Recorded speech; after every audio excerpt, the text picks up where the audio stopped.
Muito bem. Ó, agora entrou diferente, apareceu até a câmera do Frank ali. Eu deixei a câmera ligada agora, apareceu, né? Agora pode ser que vá, será? Ele não pediu permissões nenhuma, tá? Tá, agora compartilha a tela ali. Aí você pode, na hora de compartilhar, você pode fazer assim: share screen and camera, se você quiser. Ele já montou o rendezvous já. Já mutei. Share screen. Share screen and camera. Escolhe a janela do Meta. O produção, a gente vai ter que. Agora foi. Produção, a gente vai ter que treinar todos os apresentadores, hein? Eu tava. Em nenhum momento eu compartilhei câmera, Edu. Agora, nesse último momento, eu compartilhei e abriu tudo. Então usar sempre o share screen and camera, tá? Exato. Avisar isso no manual, tá, turma, pros apresentadores aí. Mas o Frank também é a primeira vez que tá fazendo isso mais desse jeito.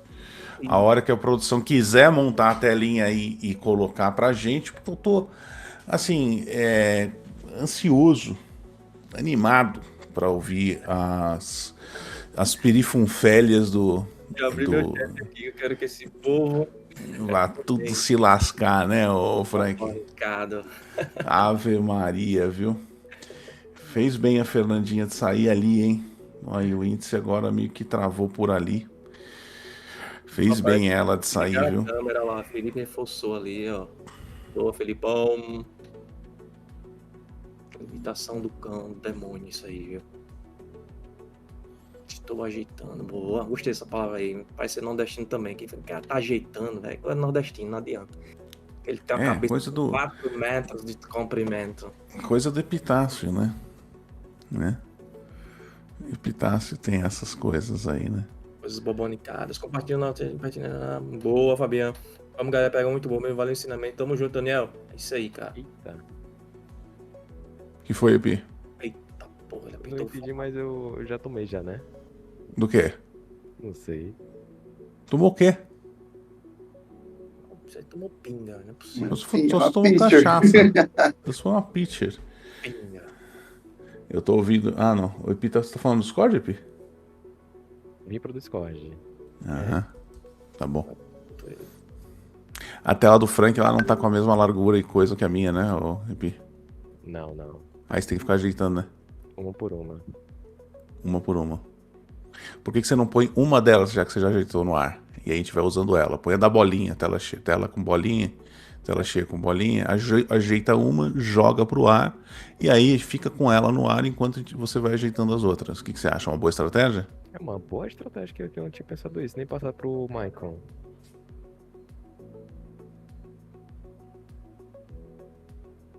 Bombok.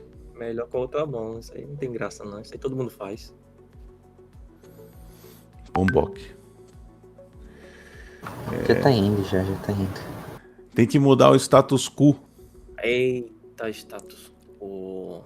Vai lá, Franquinho. Agora sim a gente Galerinha. tenta a tela. Ai, que lindo! Galerinha, tela branca, ó. Que maravilha. Iha!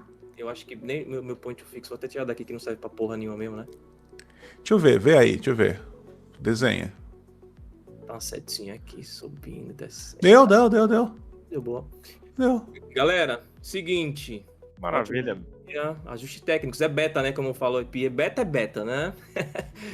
Espero que todos tenham operado de forma coesa hoje, digno de gerenciamentos e avaliando os pontos de entrada. E foi uma coisa que a gente pontuou bastante hoje, né? Pontos de entrada, o que verificar do trade, o que esperar do trade, o que tem capacidade técnica de desenvolver e tudo mais. A gente bateu bastante papo hoje sobre isso, a galera gostou muito. E eu acho muito relevante, Edu, esse assunto, porque a gente começa não é questão de querer mudar a trade system, a gente começa a jogar filtros nos ouvidos da galera. E esses filtros são importantíssimos, né? Para exponencializar leituras e tudo mais, tá, galera? Vou adiantar aqui, ó. Seguinte, houveram duas situações de dois ativos que eu operei, tá? A S&P e o nosso famoso índio, né? Como diz a Fernanda, tá? Situações bem parecidas, tecnicamente falando, tá? Eu vou iniciar primeiro aqui pelo S&P, tá? Dando um zoom out aí, só para vocês entenderem o que eu tava enxergando de estrutura, tá? Vamos lá. Colocar uma setinha aqui. Eu tenho essa estrutura, tá? que aí uma estrutura lateral, inclusive a gente pontuou cedo, né, que o início das saídas dessas estruturas, de fato, né, elas começam a ser construídas no meio desse range, tá? Isso é o início da estrutura, e aí, indiferente do tamanho, tá? A gente tem que ter preparo para isso, são pré-rompimentos. Então, quando a gente opera uma estrutura um pouco maior, né, que seria esse o caso, a gente tem que ter o mesmo preparo, fractalmente falando, tanto para a gente pegar um trade menor quanto um trade maior, tá? Eu tenho essa estrutura e, posteriormente, que é a estrutura que me interessa mais, seria essa estrutura de baixa, tá? Seria Que a gente desenhou, né? Que eu desenhei, né? Isso, essa estrutura de baixa, tá? Frank, Frank, que você falou, você comentou, Frank, que a gente trabalha estrutura, melhores pontos, né, de entrada e tudo mais, tenta buscar regiões de médio, tal. Beleza, eu sempre busco isso porque para mim isso aqui é o melhor preço, tá? No caso de uma estrutura lateral, que seria essa, só que diagonal, aquela estrutura de canalização, né, diferente desse tipo de correção, que é uma correção de momento, e eu tenho uma tendência, e o nome é sempre, o preço tende a fazer uma segunda movimentação, tá? Da mesma feita, na zona lateral, o preço também tende a perder lado, ok? Tendo isso como estrutura, tá, de operação, né, eu entendendo que ele está na zona lateral, e essa zona lateral aqui, tá, é uma zona lateral diagonal, vamos lá, novamente, de bola, vamos lá, a estrutura que me interessa é essa aqui, né, a mesma feita de execução tecnicamente falando, né, a gente busca, né, a estrutura central, que seria essa estrutura central, né, como referência de trade. Então eu vou dar um zoom in, vocês vão entender qual é o racional da leitura do grafista, tá? Eu tenho, vamos lá, essa canalização, vou colocar aqui na cozinha um pouquinho mais garbosa, vou mudar aqui, vou colocar com um azul de blue, né? Tá, vamos lá. Eu tenho uma segunda estrutura que se formou, né, na acumulação, é aquela estrutura de triângulo, show de bola. Beleza, o triângulo ele tem força descendente, então tecnicamente, tá? Eu tenho preferências a trades que venham testar a estrutura maior, show de bola, beleza. Né? Qual é a estrutura operacionável aí? É essa própria estrutura aqui do triângulo ou uma segunda estrutura, tá? Mais simples, que seria essa estrutura de caixote aqui, ó. Show de bola? Eu tenho uma estrutura que tem um movimento um pouco maior, que ele vem de uma pernada e ele é um movimento corretivo, show de bola, e eu tenho essa estrutura aqui dessa primeira pernada para uma possível réplica, e aí eu posso ser mais conservador, utilizar a estrutura pós-pullback ou após rompimento para ser um pouco mais ousado, show? Seguindo sempre essa proporcionalidade dessa pernada. Bom, tendo isso em vista, o que é que a gente faz? A gente tem uma estrutura... Qual ativo tá na tela, Frank? Oi? Qual é o ativo que tá na tela? O pessoal tá em dúvida. Meu amor, 5 minutos, tá? Índice, né? S&P. Isso, Índice? é S&P Index. S&P, tá. E aí, como é que a gente trabalha, galerinha? A gente sempre tá comentando como é que a gente trabalha as estruturas laterais, né? Então eu tenho 50%, isso é bem padrão do padrão. Show? Ativo, onde tá a tela? O Fabiano atrasado. Eu tenho estrutura central, tá? E, eu gostaria de uma fuga dessa estrutura central, ou seja, um movimento de pré ou pós rompimento, show de bola. E eu tenho um filtro, galera, que eu sempre comento, tá? Né? Que a média, ela também rompa junto com o preço. Então eu preciso dessa estrutura, então eu segui essa estrutura. Essa estrutura de rompimento com a média, seguindo o preço, ela muitas vezes forma um padrão de barra, aquele padrão de conjunto que eu sempre gosto, que o Edu até pontua. O Frank gosta de operar padrões conjunto de barras, e de fato tá? Então eu tenho uma estrutura que me dá um sentido na operação, e eu preciso de quê? De um rompimento e que uma média acompanhe esse preço. Show de bola? Então aconteceu aqui, tá? Esse rompimento com um pullback. Média, quando o preço estava rompendo nessa região aqui, eu ainda não tinha média acompanhando, tá? Nessa parte inferior aqui, eu já tinha média acompanhando e eu aguardei um pullback e viu, Edu, e vendi num topo duplo em correção pullback. Aquele bem feijão com arroz. É o clássico do clássico, tá? A média já vencendo. Se tu percebe que ele já venceu a estrutura dessa pernada de corretiva, ele já vence a estrutura, tá? E vem corrigindo a média. É um trade que tem que ter paciência, tá? Porque eu preciso de várias barras para ter uma leitura de contexto bacana, tá? Depois que esse trade ele se forma e eu consigo entrar, eu entrei no rompimento, tá? Que foi essa barra que deixou sombrinha aqui, tá? Um stop coerente para mim é o meio da estrutura, galera. Ó, meio da estrutura. O stop coerente é meio da estrutura. Beleza? Então eu tenho entrada na parte de baixo e um stop no meio da estrutura, buscando 1 para 1 na região de baixo, tá? Do gráfico. É sempre assim. Né? Tio Frank, você consegue proteger? Sim, eu consigo proteger com esse trade especificamente. Eu consegui sair com uma parcial, tá? No 50% desse movimento maior, ou seja, eu tenho um stop que ele tem uma largura, tá? Que é essa largura do meu stop, e eu tenho um ponto de 50%. Esse ponto de 50%, eu replico ele aqui para minha primeira saída. Show de bola? Espero que tenha ficado claro aí, tecnicamente.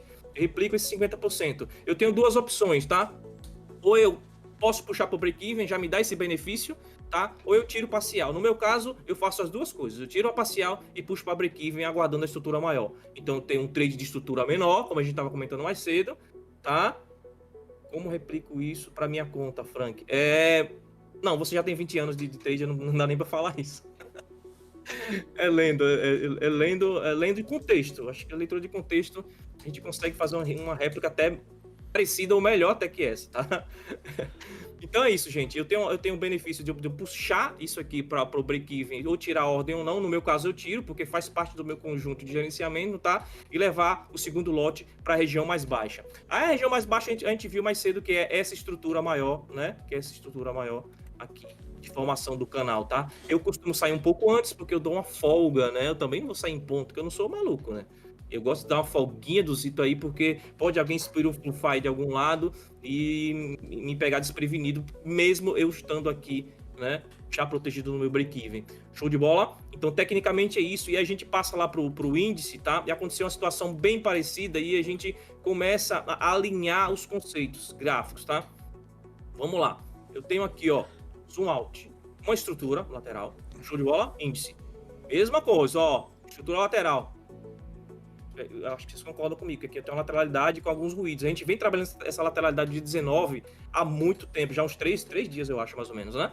A gente trabalhando ela, porque ela, enquanto o preço não escapar e fizer um pullback bem pertinente nessa parte de baixo, tá? Ela ainda é a estrutura que eu uso como guia, tá?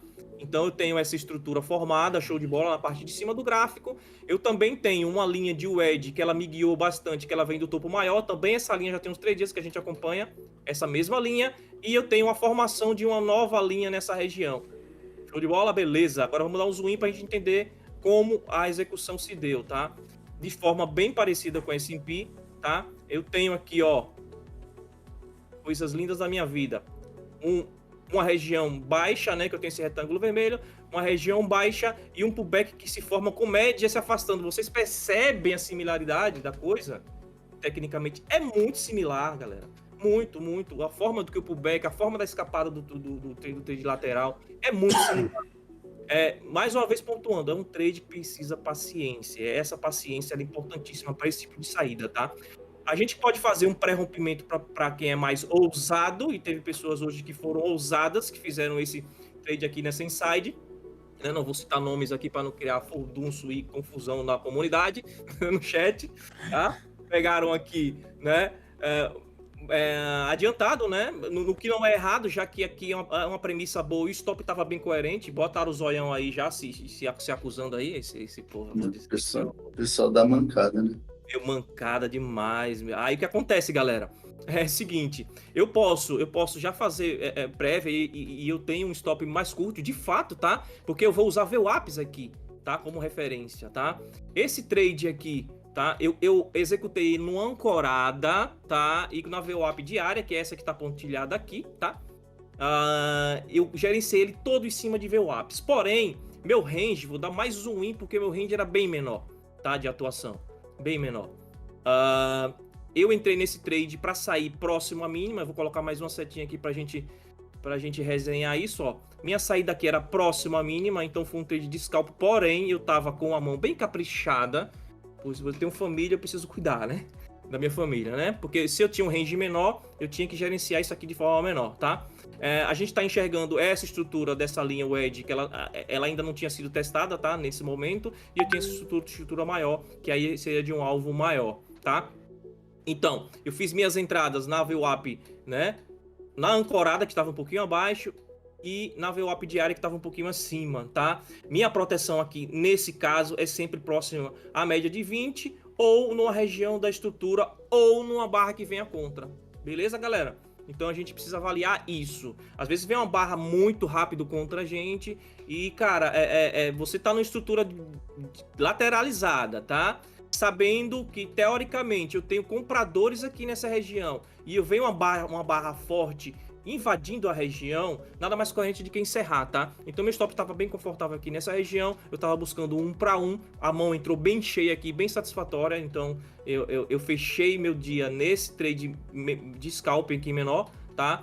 Não quis levar para essa região de baixo, tá? Não quis por causa da mão, do tamanho que eu tava. Ah, tio Frank, você poderia gerenciar isso, tirar uma parcial aí e tentar levar. Sim.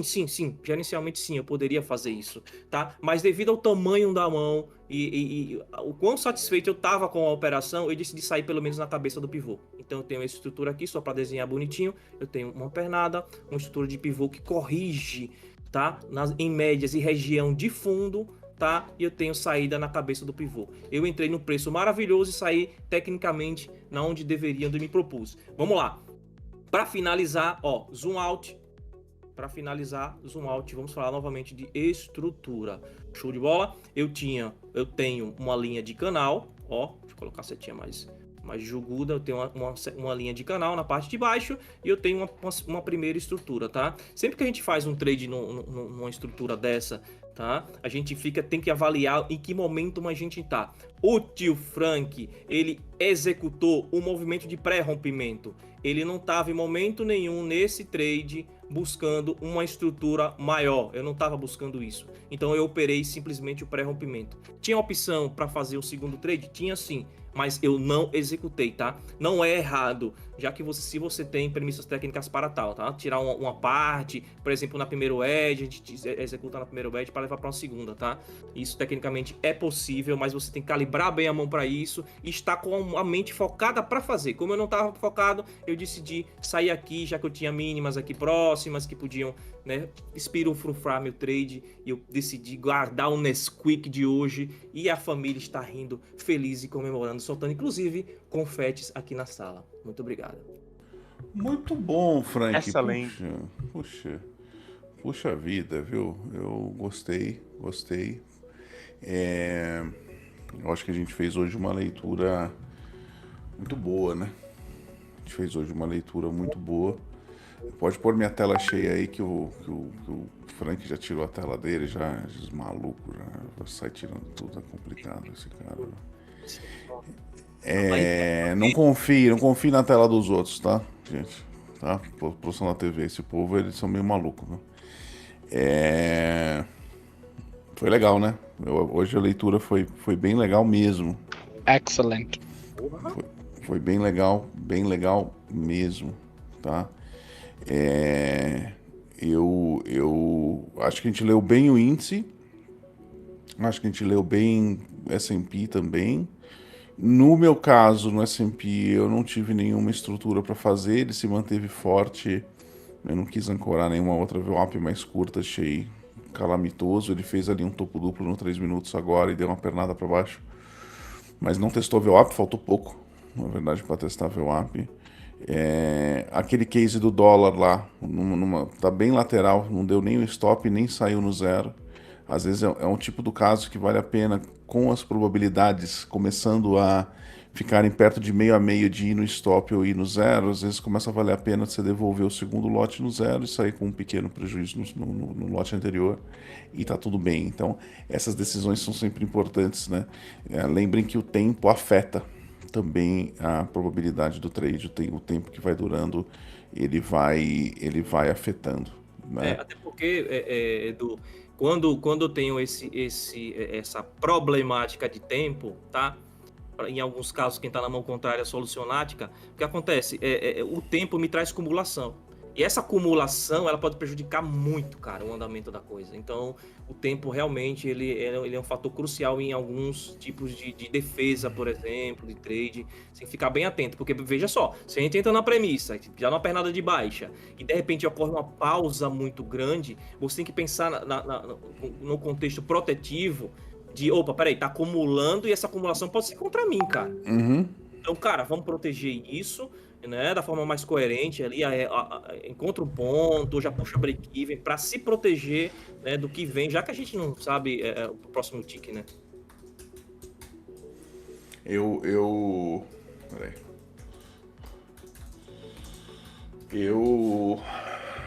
Eu acho que sim, a gente tem que sempre entender a dinâmica real do mercado, que é a que a gente realmente não sabe o que vai vir a seguir.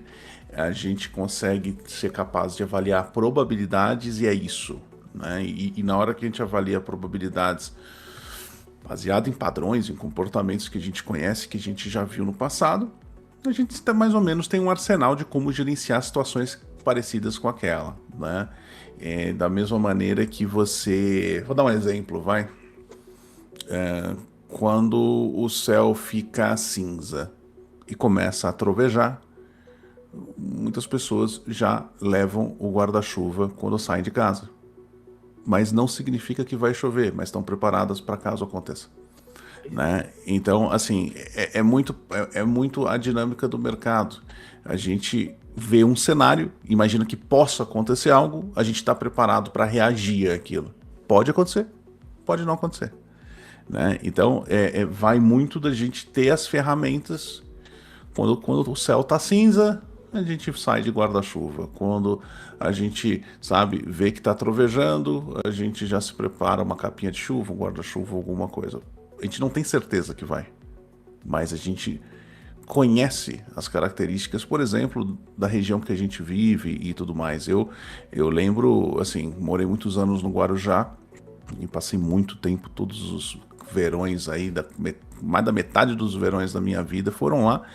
E eu já sabia se ia chover ou não no fim da tarde. Eu tinha uma taxa de acerto muito grande pela maneira que ventava durante a tarde. Por várias coisas você já começa... Então, são padrões, né, que a gente aprende. E aqui no mercado, são padrões, né? E pode ou não pode dar certo. Isso vai muito da situação que está acontecendo no mercado agora. Então, uma das coisas que a gente comentou... com a turma aqui no pregão, até antes de vocês que estão lá com o João também chegarem, foi essa questão da visão do mercado em diferentes estruturas. Eu comentei, né, a estrutura de floresta, que eu acho que é uma maneira bem simples da gente entender o que é a gente avaliar estruturas, né? Quando a gente olha uma floresta, a gente está olhando um zoom para fora. A gente está olhando mais de 100 barras, talvez 200 barras. Então, vamos imaginar os 5 minutos. Você está olhando 5 dias, talvez até mais dias de pregão. Puf, você está vendo a floresta ali e você está tendo uma noção de alto e baixo, você está em canal em tendência lateral, etc, etc. Um zoom um pouco mais para dentro, 90, 100 barras, a gente está falando já de uma árvore. Então a gente vê uma estrutura um pouco mais recente e mais perto, né? Mais perto ainda, 20, 30 barras é um galho. É um galho.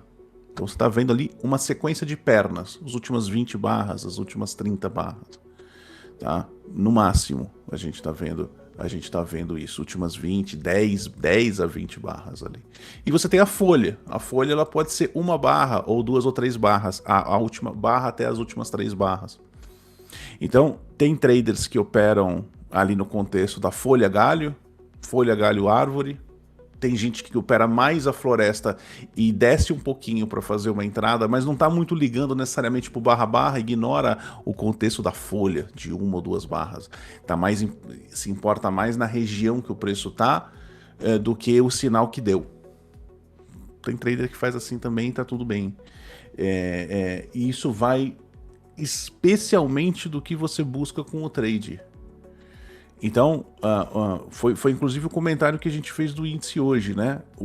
Aquele rompimento que ele deu, se a gente olha só o dia, a gente está olhando só o galho, ou seja, últimas 10 barras, 7, 10, 15 barras, ele realmente teve um rompimento. Exato. Mas no contexto da floresta, ele estava rompendo, indo num fundo de um canal. E aí, cabe a você entender, como foi o caso da Fernandinha. Pô, eu tenho 2 lotes. Um lote eu gerencio como rompimento de price action recente, ou seja, rompimento das últimas 5, 10 barras, rompimento ali daquele galho ali, daquela informação mais perto. Vou sair rapidinho, uma barra acima sair ou realizei logo num preço abaixo. Mas eu quero deixar um lote para um contexto um pouco maior. Só que na hora que você deixa um lote para um contexto maior, a sua pergunta que você tem que se fazer: a sua entrada faz sentido para o contexto da floresta, ou contexto dessa árvore que você está operando, dessa estrutura um pouco maior, ou não? Então, se o contexto maior é um canal, mas você entrou no fundo dele, faz sentido? Ficar com esse lote no fundo? Né? Pô, talvez faça sentido sair com tudo em scalp mesmo, porque no contexto da floresta você está numa região de realização. Perfeito.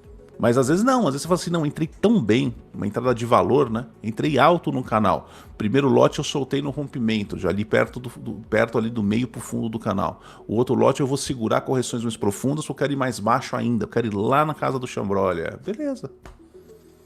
Mas aí, nesse segundo lote, tem que ter a consciência de que você vai aguentar correções, que você vai aguentar... Se você está operando floresta, que é um ambiente que você tem ali 200, 300 barras, o teu trade pode durar 50 barras, cara. 40 barras. Exatamente. É isso que tem que entender. Então, às vezes, a pessoa está querendo operar um contexto enorme e quer que em 3 barras resolva. Para resolver qualquer trade em 3 barras, é trade de rompimento, ou é um scalp. Entendeu, gente? Então, não adianta misturar as expectativas. Não adianta misturar as expectativas. Não adianta querer fazer um trade de 1000 pontos e você quer que aconteça em uma barra. Quantas barras de 1000 pontos tem no mercado? Ou em 2, 3 barras de 300 pontos cada uma. Não é sempre que acontece isso. Geralmente vai ser um ambiente de rompimento, com volatilidade um pouco maior. Então, quando você define um alvo, defina o que você está operando. Estou operando a floresta. Se você está operando a floresta, maluco, qual é essa floresta? É uma floresta lateral? É uma floresta em canal? Boa. Porque não tem floresta em tendência, tá, gente? É aí que tá. É muito difícil você ver 200 barras em tendência forte. Talvez em ações você veja. No índice é mais difícil. Você vê as últimas 200 barras nos 5 minutos numa forte tendência. Tá bom? Talvez você veja até. Em alguns casos você vai ver 200, 300. Imagina 5 dias, tá? Se você olhar 5 dias, você fala assim, é uma forte tendência. Geralmente, quando você olha 5 dias, você já vai ver um canal. Talvez um canal mais estreito. Aconteceu isso, acho que 1 ou 2 semanas atrás. De ter ali os últimos 4, 5 dias num canal mais estreito. Beleza, você sabe onde você está. Você sabe o que você está fazendo, você sabe o que você está operando. Se você vai operar esse contexto, você tem que entender que, operando um contexto de canal, a gente compra num extremo do canal e sai no outro extremo do canal. Esse é o trade.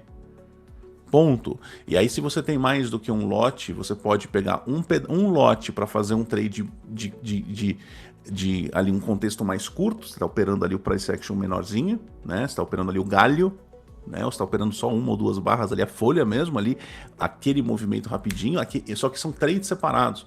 Eu acho que uma coisa às vezes que também a gente ignora é o fato de que quando você faz parcial, você está fazendo trades individuais. Então, se você entra com a ideia de parcial num ponto, saída final num outro, vamos dizer que você divida em 2 saídas, né?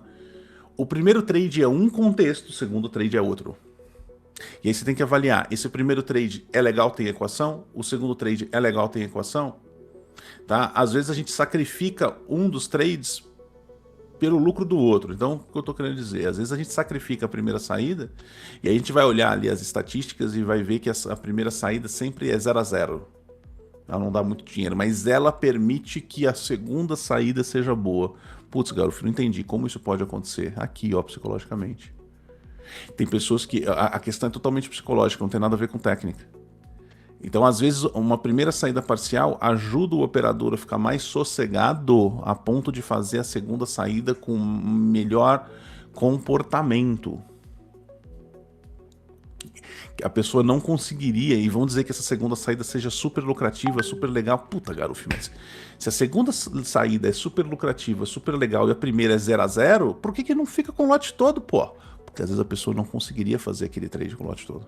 Ela não conseguiria fazer aquele trade sem fazer a realização parcial. Pô, Garuf, então não era melhor a pessoa operar então com um tamanho menor? Mesma coisa. Mesma coisa. Muitas pessoas têm uma sensação de que quando faz uma parcial e o médio desce, a pessoa tem uma sensação psicológica de conforto tal que permite ela fazer esse trade. A gente só tem que tomar cuidado para que nem a primeira nem a segunda saída sejam perdedoras a ponto de transformar o operacional como um todo em um operacional que não é lucrativo. Acho que essa é a dica do dia, né, Frank? Exatamente, cara. Colocar a roupa pra festa, né? Ou seja, você tem que se preparar pra festa. Então, se você pretende pegar um trade maior, você tem que estar vestido a caráter para que você acompanhe aquela ticagem a caráter, né? Com um smoke bem bonito, com a gravata borboleta. Aí você chega, você coloca uma camisa de xadrez, uma calça rasgada, uma bota de couro, forró, pô.